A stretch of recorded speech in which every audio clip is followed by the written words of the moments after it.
Recently, there have been some interesting discoveries by Dataminers that have found a way to check what I believe is the PS5 version of the game files for GTA 5, and I just want to talk about some of the findings and what they could mean for the PC version of Expanded Enhanced that is most likely releasing sometime in the next few months. So this information is coming from Benny Hum. I'll have his Twitter linked in the description. He's one of the main ones who data mined this from the PS5 version of the game. What we have are a few graphic settings for the PS5 and Xbox Series versions of GTA 5 in the code. Just think of it as how PC has settings that you can customize. Consoles also technically have these same settings, but they're just fixed behind the scenes and not shown in the settings menu for the player to change because they are customized and tailored for that one system.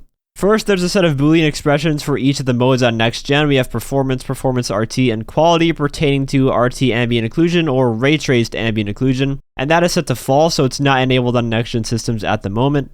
Now, just for a quick explanation of what ambient occlusion is without getting too technical, it's basically how different objects are shadowed when interacting with other objects and the ambient lighting in a scene. Here's a quick example I just grabbed off of Google. Without ambient occlusion, it looks like the balls are kind of just floating there. There are no shadows casted on the balls from the other balls. But when it's on, you can see that light is being blocked, so the crevices between are darker to portray that. And underneath all of them, there's a bigger shadow, and it just makes it look much more real and much more natural. In GTA 5's case, in Michael's house, I recorded a couple examples of this. First, the pillows on this couch. Without ambient occlusion, there is no shadow casted from the pillow onto the couch. It's just kind of there. But with it on, it now has a slight shadow casted on the casting couch. And then downstairs in Michael's house on the counter here, without ambient occlusion, the vase and the coffee maker and other dishes don't have the small shadows underneath them. And when ambient occlusion is on, they look much better. And that's just the max setting on the current ambient occlusion that's available in the game. When you're talking about ray traced ambient occlusion, it's obviously going to look much better than what I just showed. I hope my examples and explanations were able to help you understand it a little bit though. I'm sure someone can explain it much better than I can. I'm by no means an expert on this stuff.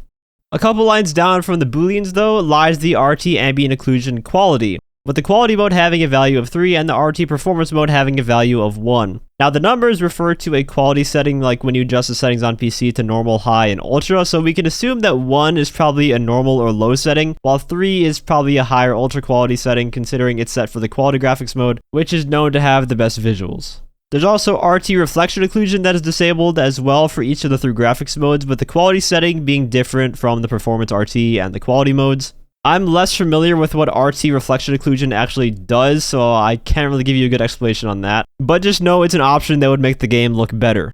Now, what's the big deal with all of this? Well, these settings exist on the consoles but are not in use, and since the settings are different for each quality mode, I suspect that the devs tried to maybe experiment with these ray tracing options, but in the end decided to disable them, probably due to performance issues that they caused. Because as we know, the only ray tracing that is really active on the consoles right now are ray traced shadows. More importantly though, and the main reason that I wanted to make this video, is it gives us more insight on how the PC version of Expanded Enhanced is probably going to look. We know PC will be getting the features of E&E at some point in the near future. There have been files found in the PC version that reference the new content that launched with the Xbox Series X and PS5 versions. And so I'm sure that whenever that update does come to PC, they will also get access to all the ray tracing options to customize for their own PC, which will ultimately make the PC version the best looking version of the game again, which is not really a surprise. I'm very interested in how GTA 5 is going to look with all these ray tracing options cranked up to the max. Anyways, that is going to wrap up this video. I saw this a few days ago and I thought it was interesting to talk about for a video. If you guys enjoyed or found it helpful, feel free to leave a like as well as subscribe to my channel for more GTA Online content. And as always, thanks for watching and have a great day.